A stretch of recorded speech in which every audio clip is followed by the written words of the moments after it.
Welcome to Books for Success. Today, we're delving into the wisdom within Atlas of the Heart by Brené Brown. Atlas of the Heart is a guide to understanding your emotions and learning how to regulate them. Everyone experiences strong emotions, but most people can't identify what it is they're feeling, or work out where the feelings come from. Developing your emotional vocabulary will transform your relationship to yourself and the people around you. Who's it for? Curious adventurers interested in exploring their own emotional landscapes. Anyone who feels flooded by painful emotions that they can't understand or control. Fans of Brené Brown's work wanting to learn more about her latest insightful theories of emotion. Before we begin, subscribe and ring the bell for notifications if you want to keep receiving the knowledge of book summaries about health, wealth, love, psychology, and much more. Don't be shy about dropping your book suggestions for us to summarize. Also, you can use this video as an audiobook summary. Let's grow and succeed together. What's in it for me? Learn to navigate your own emotional map. Imagine you're stumbling around in the dark, in an unfamiliar city, trying to find your way to a bright light twinkling on a distant hill. You see dark shapes that you think you recognize, but you're not quite sure what they are. You know you want to get to that light, but the way there involves crossing deep gorges and climbing menacing hills. And there's no clear path in sight. You might feel lost like this, without a clear sense of where you really are in your emotional landscape. You might struggle to even name your feelings, or to understand feelings that come on strongly. Like, why is it that that particular person always pushes your buttons? Is there a deeper meaning to the emotions that you're feeling, or is it just a sign that you need to get some rest? You want to understand, but the answers to those questions lie just out of reach, in that foggy darkness. And in your search for answers, you're rocked by emotions, blown off course, left feeling lost and bewildered, and sometimes in despair. You know you want to get to a place where you feel grounded and content. But it seems elusive, like that bright light on the hill. Always around that next bend, never coming closer in view. Nowadays, it's becoming more common to talk about emotions. Talk shows now use words like trauma regularly, and we can talk about experiences of vulnerability and depression much more openly than we used to. But do we really understand what these words mean? Can we recognize the difference between joy and happiness? What about shame and guilt? We still have so much to learn about emotions. And that's where Brené Brown comes in. She's able to offer clarity on the things that shape our lives. In this summary, we'll gain some orientation of our emotional landscapes with an atlas, the Atlas of the Heart. We'll learn how to start navigating our feelings with more nuance and more clarity. So, let's get into it.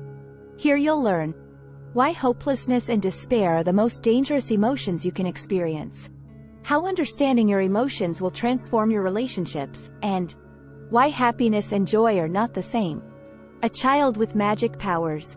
Growing up, Brené Brown was sure she had magic powers, that she could predict the future and make connections no one else around her could. She remembers how her high school swim coach had an explosive temper, and that all her classmates were terrified of him. They couldn't quite figure out why he would suddenly get so angry all the time. But Brené knew. She'd noticed he'd freak out when people weren't trying hard in practice. It didn't matter how talented you were. If you weren't 100% committed to improvement, you'd set him off. On the other hand, if he saw you were taking the practice seriously, he'd never get angry at you, even if you were a mediocre swimmer. And he loved the backstroke. So, Brené worked on her backstroke.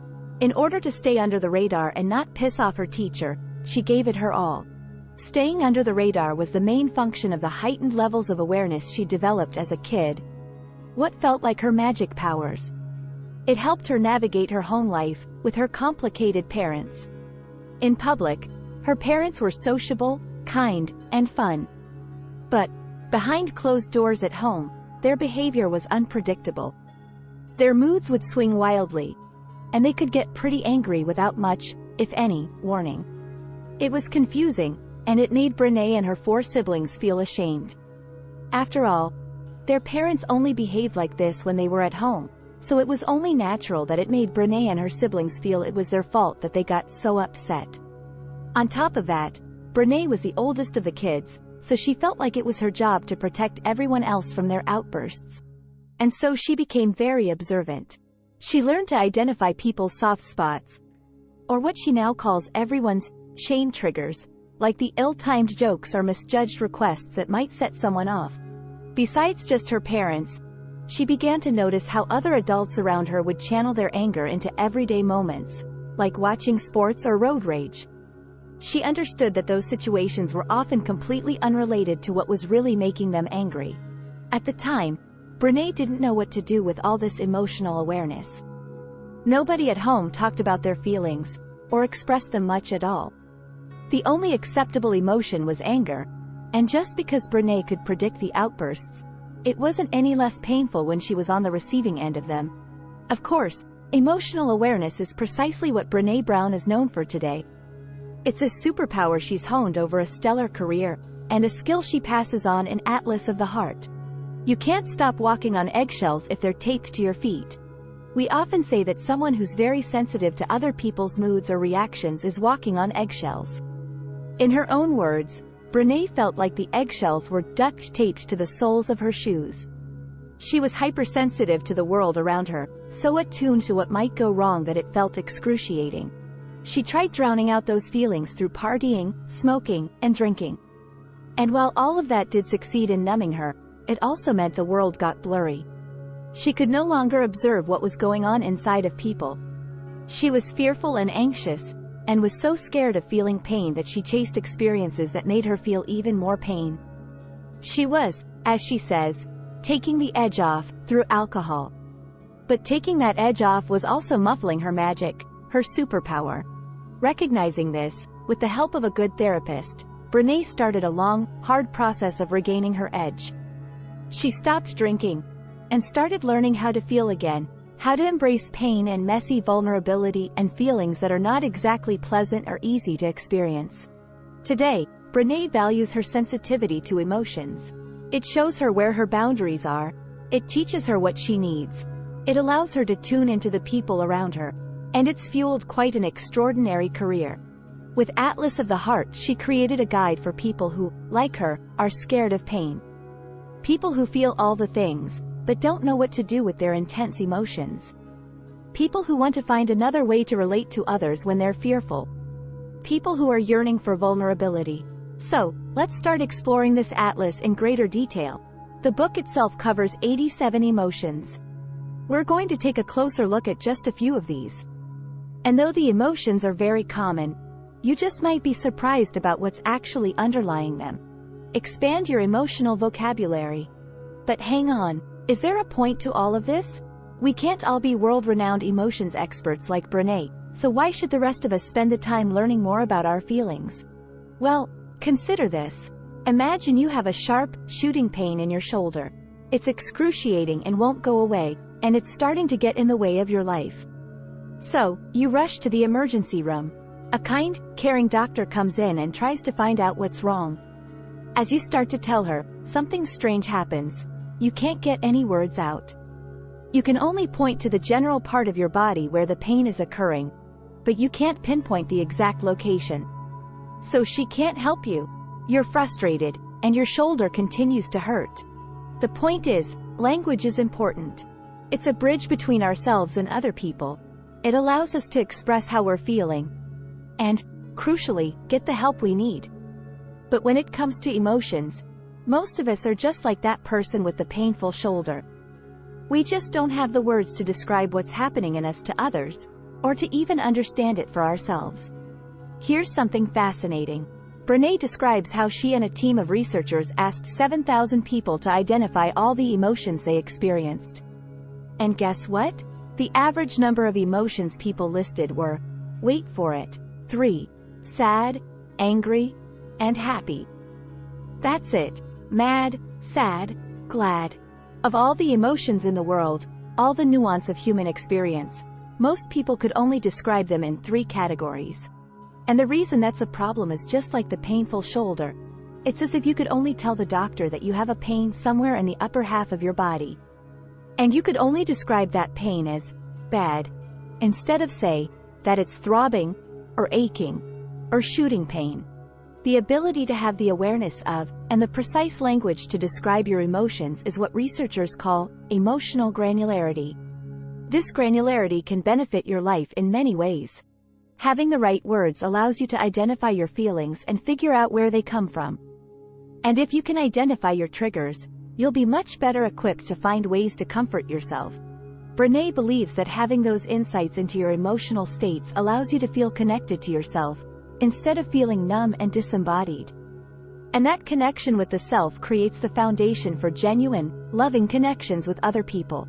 Perhaps most importantly, being able to precisely articulate your feelings means that you'll be able to ask for, and receive, the specific help that you need. So let's take two commonly discussed emotions, sadness and happiness, and see how expanding your emotional vocabulary will help you to better understand and navigate your inner landscape. Places you go when you're hurting. We've all been there, many times. Something happens that causes us to feel bad, and we usually describe the emotion we have in response as feeling sad. But what does that mean, exactly? Sad is not the same as being depressed. Depression is a chronic condition, while sadness can be a fleeting feeling we experience in response to a particular situation. Feeling sad is an important part of being human. It's a natural reaction we have to loss or defeat, something we all experience. Because we all know sadness, we can recognize it in others and empathize with our friends when they're hurting. Empathizing with your friend and making time for them comes from your own lived experience of sadness. Feeling sad allows you to feel alive and connected to other people. It can also help us to make better decisions, because we become more sensitive to our surroundings. Think about how popular sad movies are, and how satisfying it can be to cry on the couch in front of the TV. Those experiences make you feel moved and connected to other people.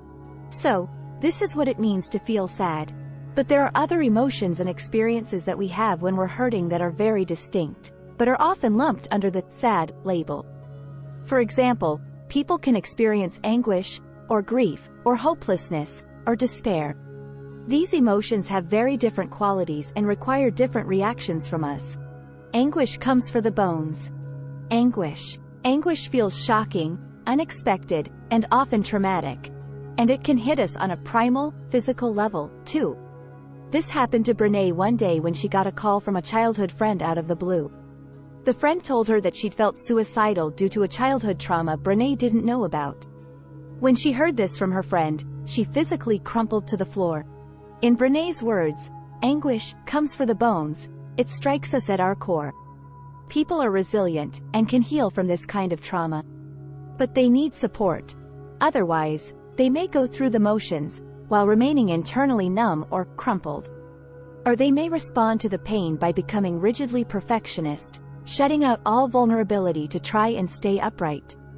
Good support allows you to experience the pain while learning how to rebuild your life. Some of the best support comes from body-centered therapies that address the physical manifestation of trauma in the body. Anguish is sudden, and bewildering, and painful. But it's not nearly as dangerous as two other emotions we can experience when we're feeling bad: hopelessness and despair. These two are connected, but they're not the same. A feeling of hopelessness comes when you're not able to set realistic goals for your life. If you do have a goal, you can't figure out how to achieve it. And if you try and fail, you become discouraged and start beating yourself up. You have no faith in your own abilities, or sense that you have agency in your life. While feeling hopeless often relates to a specific situation, like your relationship or finances, despair encompasses your entire life. It's the feeling that your whole life is hopeless, and that it will never change. You're stuck and can't find a way out. Feeling like this often leads to suicidal thoughts and attempts. If you're in emotional pain, and feel like there's no way out, then it makes a distorted kind of sense that ending your life is the only thing you can do. The only way to have some agency in the situation. In order to strengthen your resilience in the face of hopelessness and despair, there are a number of important and practical things you can do, which is what we'll find out in the next section. Hope is a skill, not an emotion. To combat hopelessness and despair, let's start with hope. We think of hope as being a warm and fuzzy emotion, but that's actually not true. In fact, being hopeful is a skill that you can learn. Being hopeful comes from being able to set realistic goals, figure out how to meet the goals, and believe in your own abilities. Hope comes from encountering adversity and discovering that you can be resilient in the face of it. To learn hopefulness, you need to practice setting goals that you can actually meet. Even more important, you need to become comfortable with failure and be prepared to try new approaches if the first one doesn't work. The best thing about learning to be hopeful is that it's infectious. For example, researchers have shown that hopeful parents generally have hopeful children. Apart from practicing your hopeful skills, you can also practice increasing your resilience by working with what researcher Martin Seligman calls the 3 P-seconds: personalization, permanence, and pervasiveness.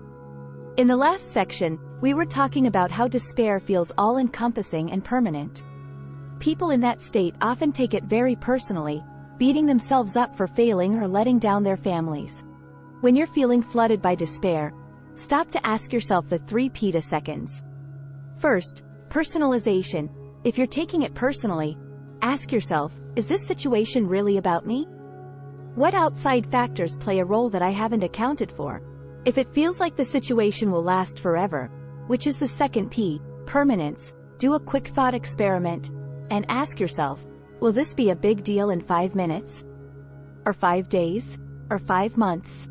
And if it feels like the problem is pervasive and has consumed your whole life, take a moment to stop and really consider its impact. You may have screwed up at work, but does that really mean you've destroyed your family and all your friendships? These strategies offer a pause button when you're feeling flooded and overwhelmed. They offer your rational brain a chance to rejoin the party and help you to put your experiences in perspective. Sadness, anguish, and despair are all painful and difficult. But they can also be incredible teachers. As resilient humans, it's possible for all of us to move through these feelings, becoming more engaged and empathetic and courageously vulnerable as we do. But you can't do it alone. You need to be able to ask for help, and get the right kind of help that's appropriate to that specific emotion. Happiness and joy are not the same thing. On the other side of the spectrum, there's happiness. We all know what that word means, right? After all, how many love songs have been written about it? Well, actually, even the most expert happiness researchers, people who spend their whole lives studying the emotion, can't agree on exactly what it means. Most research to date has been about happiness as a trait, or part of who we are, rather than as a state, something we experience at times. Even more confusingly, happiness is often conflated with joy. Those words are used interchangeably to describe a positive state. But in her research, Brené has discovered that, in fact, happiness and joy are very distinct. Happiness is a long-lasting emotion that usually comes as a result of feeling in control. Happiness makes us focused on ourselves, or our own achievements. Joy, on the other hand, comes on suddenly without warning. It's short and fleeting, and very high intensity. It focuses our attention outwards, instead of inwards, and makes us feel connected to other people, or God, or the universe. It makes us feel free, and alive, and awake. Joy is intensely pleasurable, and is accompanied by a sense of gratitude and appreciation. Joy is also a bit unsettling, even scary. Feeling joyful is so wonderful that it can make you feel vulnerable and afraid of losing that joy. Brené describes that experience as foreboding joy. It's what happens when you watch your children while they're sleeping, and feel an enormous stab of joy accompanied by a deep and irrational fear that something terrible will happen to them. It's a way of rehearsing tragedy in your mind in an attempt to make it feel less painful when it actually happens, because in the moment of joy you realize how much you actually have to lose. Most of us are so used to foreboding joy that we don't even consciously realize what we're doing. We start to feel like it's normal, or realistic to expect the worst. But living that way costs you the incredible benefits of freely experiencing joy. There's a man who Brené interviewed in her study on vulnerability who'd gone through his life expecting the worst, as a kind of emotional armor. And then the worst actually happened to him. His wife died in a car accident. He realized that his previously pessimistic outlook had done nothing to prepare him for that painful event. All it did was rob him of the ability to fully enjoy the time he'd had with his wife when she was alive. To allow yourself to experience joy is to practice appreciating what you have, in the moment that you have it. In fact, researchers have found that joy and gratitude are linked, in what they describe as a positive, upward spiral. If gratitude is one of our traits, we'll have more experiences of joy in the moment. If we're joyous types, we'll have more moments of feeling grateful. The emotions positively reinforce each other. And, like so many emotions, gratitude can be practiced and learned. Keeping a gratitude journal, or taking a moment each day to name one thing that you're grateful for out loud, trains your brain to look for more similar experiences. Become comfortable with paradox. Over the course of this summary, we've traveled to 2 emotional places, where we go when we're hurting, and some places we go when life is treating us well. As you've already discovered, there's nothing simple about this inner exploration. The seemingly neat categories of sad and happy are bursting with nuance and contradictions. We've gone over how sadness can make us feel good, and that happiness can be less rewarding than joy. We've discovered that emotions can lodge themselves in your body, as well as your mind. And that, to a surprising degree, you can influence how you feel by practicing skills like hopefulness. Emotional granularity is messy. To go there, really go there, you need to get comfortable with paradoxes. Paradoxical elements seem opposite to each other. But, really, they're linked. Like light and dark, one doesn't really exist without the other. As the navigator of your own emotions, you'll need to become more and more comfortable with emotional paradoxes.